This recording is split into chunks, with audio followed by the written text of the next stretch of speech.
6 సంవత్సరాల చిన్న వయసు నుంచి దేవుని ప్రేమించినాను. నాకు 52 సంవత్సరాలు దాటినాయి. ఈ క్షణం వరకు నింద లేకుండా, మచ్చ లేకుండా పవిత్రంగా దేవుడు కాపాడినాడు. దేవునికి స్తోత్రం. ఆశనాది దేవుడు నా చేయి పట్టుకున్నాడు. కలిసి నడుస్తున్నాం. దేవునితో భాగస్వామ్యం ఇది. ఆశనాది శక్తి దేవుంది. 28 సంవత్సరాల వయసులో రైల్వే అకౌంట్స్ డిపార్ట్మెంట్లో జాబ్ చేస్తూ ఉంటుంది. 7 సంవత్సరాలు అప్పటికి అయిపోయింది. జాబ్ చేస్తూ ఐఏఎస్లు సెలెక్ట్ కావాలని ప్రయత్నం చేస్తూ ఉంటుంది. ఆ సమయంలో ప్రవచన రీతిగా దేవుడు మాట్లాడినాడు. నాకు పరిచయం లేని దేవుని సేవకురాలని మా మధ్యలోకి నడిపించి, ఎంత వింతగా అనంటే ఆ రోజు దాదాపు 4 గంటలు దాటి ప్రార్థించిన రీతిగా గుండె చెంపుకున్నట్లుగా, ప్రభు యెహోషువ ప్రార్థిస్తే విన్నావు కదా, ప్రత్యుత్తరం ఇచ్చినావు, సూర్యచంద్రులను ఆపినావు కదా. నాలాంటి మనిషి యెహోషువ, నువ్వు దేవుడు, మార్పు లేని వాడవు కదా. యెహోషువ ప్రార్థన విన్నావు, నా ప్రార్థన విను. ఈ అపజయాలు నేను తట్టుకోలేను. నా జీవితం కొరకు నీ చిత్తం బయలుపరచు ప్రభా, నేను తలదించుతాను అని ప్రార్థించినాను. ఎంత పట్టుదలగా అంటే, ఇక భోజనం వద్దు, పానం వద్దు, నాకు ఈ స్థలం నుంచి లేవను, దేవుని నుంచి వినే వరకు అని అంత పట్టుదలగా ప్రార్థించినప్పుడు దేవుని స్వరం వినిపించింది. Do not force the hand of God అని. నా ఉద్రేకంలో, నా దుఃఖంలో దేవుని నొప్పించేవాన్నేమో దేవుడు ఆపినాడు. 4 గంటలు ప్రార్థించిన తర్వాత లేచినాను. కొన్ని గంటలు గడవక ముందే నా పరిచయం లేని దేవుని సేవకురాల్ని వింతగా మా ఇంటికి నడిపించినాడు. నేను ప్రార్థనలో పలికిన మాటని దేవుడు పలికినాడు. ఆ దేవుని సేవకురాల ద్వారా దేవుడు మాట్లాడి అన్నాడు, యెహోషువ ప్రార్థించినాడు, నేను విన్నాను, ప్రత్యుత్తరం ఇచ్చినాను, నిజం, నీ ప్రార్థన ఆలకించినానన్నాడు. నాకు దేవునికి ఇది మాత్రమే తెలిసిన మాట. ఆ రీతిగా దేవుడు ప్రత్యుత్తరం ఇచ్చినాడు. నీ తల్లి గర్భంలో నీవు ఉన్నప్పుడే నిన్ను అభిషేకించినాను, నా సేవ కొరకు నేను ప్రత్యేకించుకున్నాను, స్వస్థపరిచి వరం ఇస్తున్నాను, బుద్ధిగంతాల వరకు వాడుకుంటా అన్నాడు దేవుడు. ఆ తర్వాత ఉద్యోగం రాజీనామా చేసినాను. దేవుని సేవలు 24 సంవత్సరాలు పూర్తయినాయి. అయితే దేవుడు నన్ను సేవకు పిలిచినప్పుడు దేవునితో నిబంధన చేసుకున్నాను. ప్రభు పిలిచింది నువ్వు కాబట్టి నన్ను నీ సేవకు, నీ దగ్గరే నేను చేయి చాపుతాను, ఈ మనిషి దగ్గర చేయి చాపను. పిలిచింది నువ్వు కాబట్టి నీ దగ్గరే నేను ఆజ్ఞలు తీసుకుంటానని దేవునితో నిబంధన చేసుకున్నాను. ఆ రాత్రి దేవుడు ఒక కళ చూపించినాడు. రాత్రంతా ఆ కళ 20 రోజులలోగా అక్షరాల నెరవేరింది. ఏమన్నాడు దేవుడు? ఉన్న చోట నిన్ను వాడుకుంటాను, ఉన్న పాటున నేను వాడుకుంటానని చెప్పినాడు. కొన్ని అద్భుతాలు ఆ కళలో జరిగినట్లు చూపించినాడు. అవి అక్షరాల నెరవేరినాయి. ఆ రీతిగా నిబంధన చేసుకొని దేవునితో నిర్ధారణ పొంది అడుగు వేసినాక వెనుక చూడలేదన్నారు, ఆగలేదన్నాడు. నా ప్రాణం కంటే ఎక్కువగా దేవుడు అప్పగించిన మనుషుల్ని, దేవుడు అప్పగించే పనిని ప్రేమించకుంటే నేనున్న ఈ స్థలములో దేవుని సేవ ఒక్కరోజు కూడా జరగదు. ఎన్ని ప్రాణాపాయాలు వచ్చినాయి నేను లెక్క పెట్టుకోలేదు. లెక్క పెట్టుకునే అంత పెద్ద విషయం కాదనుకున్నాను. ఆ కొడుకు ప్రాణం ఇచ్చిన దేవుని కొరకు ఎంత చేసినా తక్కువ అనుకున్నాను. అయితే ఆ రీతిగా 24 సంవత్సరాల సేవ పూర్తయింది.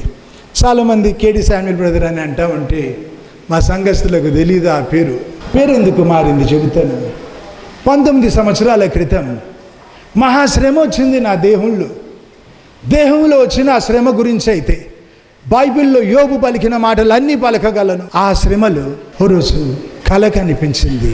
పెద్ద పాత్రలో నేను ముడుచుకుని ఉన్నట్లుగా మెలకు వచ్చినప్పుడు ఆ వాక్యం గుర్తొస్తుంది. నేను పానార్పణముగా పోయబడ్డానికి సిద్ధంగా ఉన్నాను. ఆ తర్వాత ఏముంటుంది? నేను వెడలిపోయే కాలము సమీపమై ఉన్నదని కదా, పోయే కాలం వచ్చిందని తెలిసింది. కొంచెం సేపు అయిన తర్వాత దేవుని స్వరం విన్నాను. నా కుమారుడా వస్తావా అని అడిగినాడు దేవుడు. నేను అన్నాను, ప్రభా నువ్వు పిలిస్తే నీతో ఉండేవాడిని, ఈ సమయం వస్తావా అని అడిగి నాకు స్వేచ్ఛ ఇచ్చినావు కదా.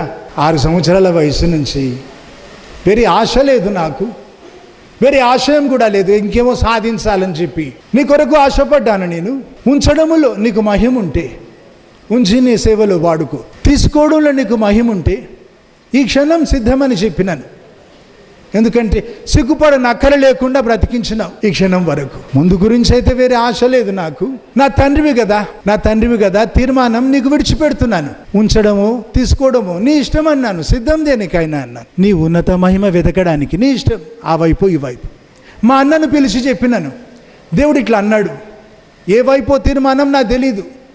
నేను చనిపోతే నా దేహానికి స్నానం చేయించొద్దు, పెట్టెలో పెట్టి సమాధి చేయండి అని చెప్పినాను. ఎందుకు? నా ఎడమ కాలంతా కుళ్ళిపోయి ఉంది. ఆశ్రమంలో ఉన్నాను నేను సంతోషంగా దేవునితో ఉంటే అందరూ నా కాలు చూసి ఎందుకు ఏడవాలని. ఎటువంటి పరిస్థితి? నా చర్మము ప్యాంటుకి అంటుకొని ఊడొచ్చేసేది. బట్టలు మార్చుకునేప్పుడు వేడినీళ్ళతో కడుగుతుంటే కుళ్ళిపోయిన మాంసం రాలిపోయేది.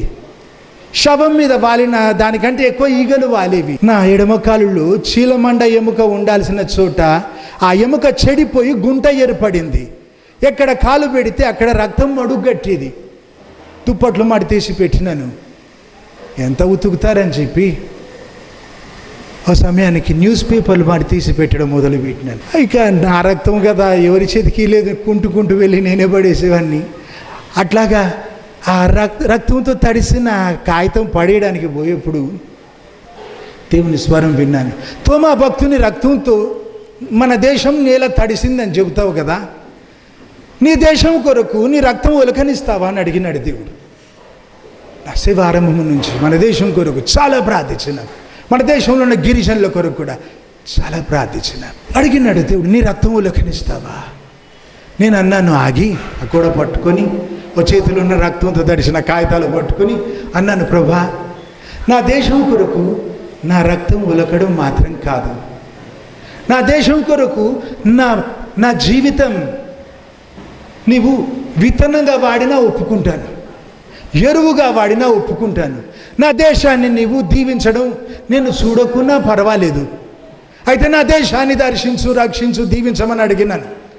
మరి ఆ 20 ఏళ్ల క్రితం ఏమన్నారు మన దేశస్తులని? ఇండియన్ బెగర్స్ అన్నారు. ఇప్పుడు ఏమంటున్నారు? ఇండియన్స్ని ఇండియన్ కింగ్స్ అంటున్నారు. ఇండియన్స్ పై కంపెనీలన్నీ కొనుక్కుంటున్నారు. ఏ దేశంలో అయినా అన్ని రంగాల్లో ఇండియన్స్ని తలగా ఉంచినాడు దేవుడు. అయితే నన్ను అడిగినప్పుడు చెప్పిన, నా జీవితం ఎరువుగా వాడిన, విత్తనంగా వాడిన నేను ఒప్పుకుంటా, అయితే నా దేశాన్ని దీవించు అని అడిగినాను. ఆ పరీక్షలో ఈ రీతిగా నా ప్రాణం గురించి దేవుడు పరీక్షించుకున్నాక ఏం జరిగింది? మా అన్నకు చెప్పినాను కదా, ఉంచుతాడో తీసుకుంటాడో దేవుడు, పెట్టెలో పెట్టి డిస్పోజ్ చేయండి అని చెబితే, నాకంటే 7 ఏండ్లు పెద్దవాడు మా అన్న, చాలా ఏడిచినాడు. సమయం లేదు అవతల బొమ్మని చెప్పి గొల్లం వేసి మోకరించి ప్రార్థన చేసుకుందామని మోకరించబోతుంటే గాఢ నిద్ర నన్ను కమ్ముకుంది. ఒరిగిపోయిన నేల మీద వెళ్ళి చాలా మందితో మాట్లాడినట్టు గుర్తుంది, కానీ వివరాలు మరిపించినాడు దేవుడు. దేవుడు పక్కకి నిలిచి నన్ను పరిచయం చేస్తున్నట్టు చూపించినాడు.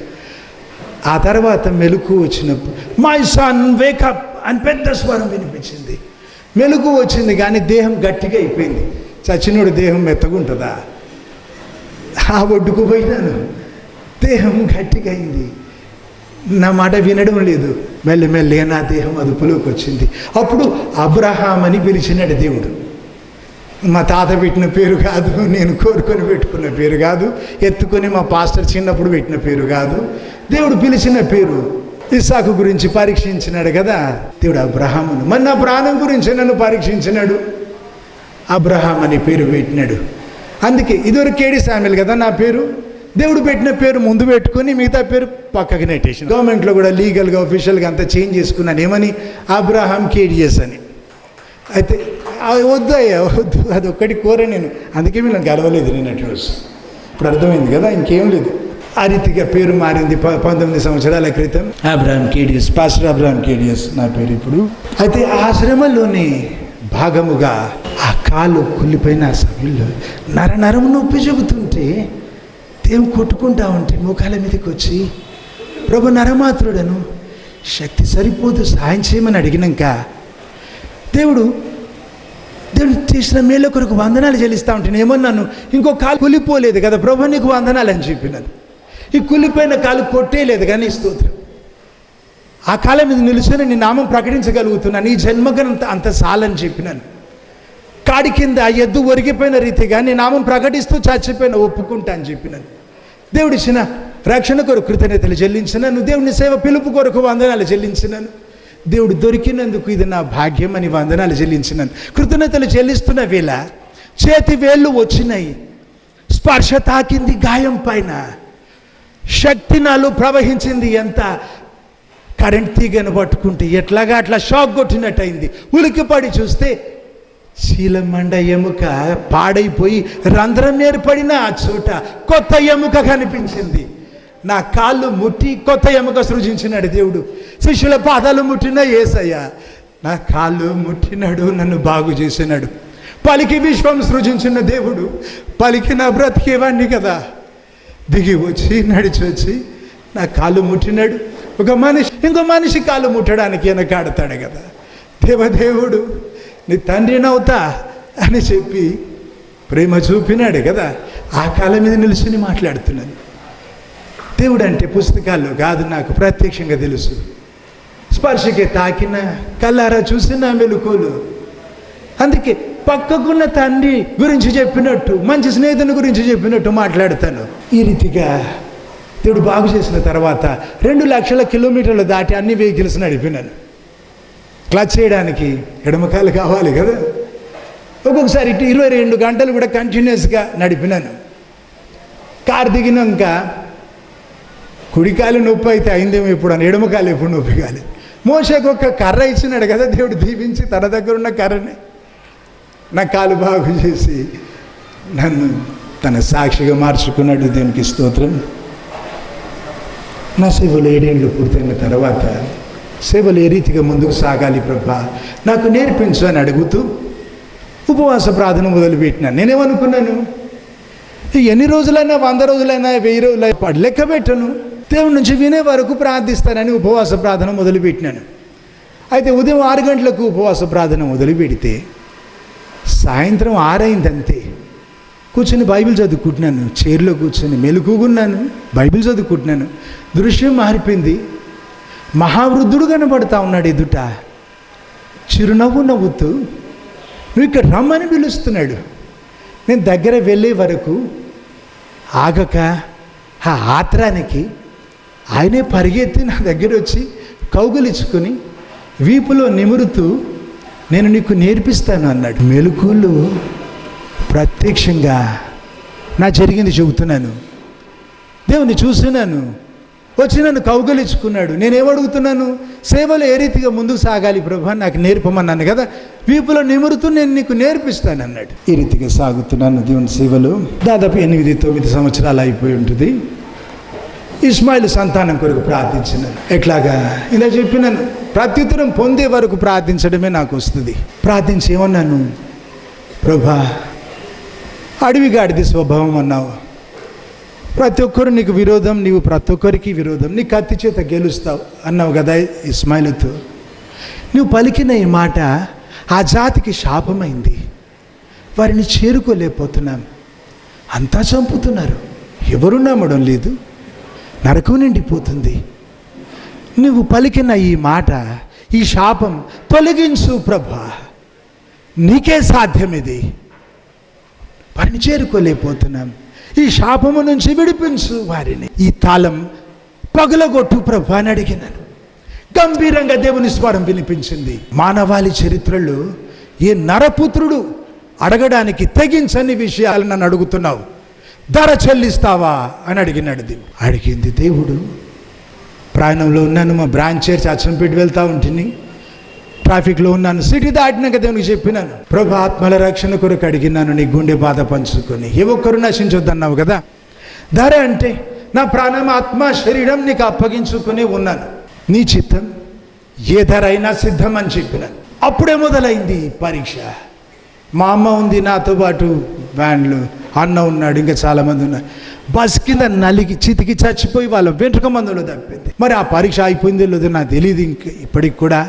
అయితే 8 సంవత్సరాల నుంచి మానవాళి చరిత్రలో ఎప్పుడు జరగని కార్యం దేవుడు జరిగించ మొదలుపెట్టినాడు. నా పరిచయం లేదన్నారు కదా, నా పరిచయం ఇస్తున్నాను దేవుడు చెప్పమన్నందుకు. ఇరాన్లో దేవుని నమ్ముతున్నారు, దేవుని సేవకులు అవుతున్నారు.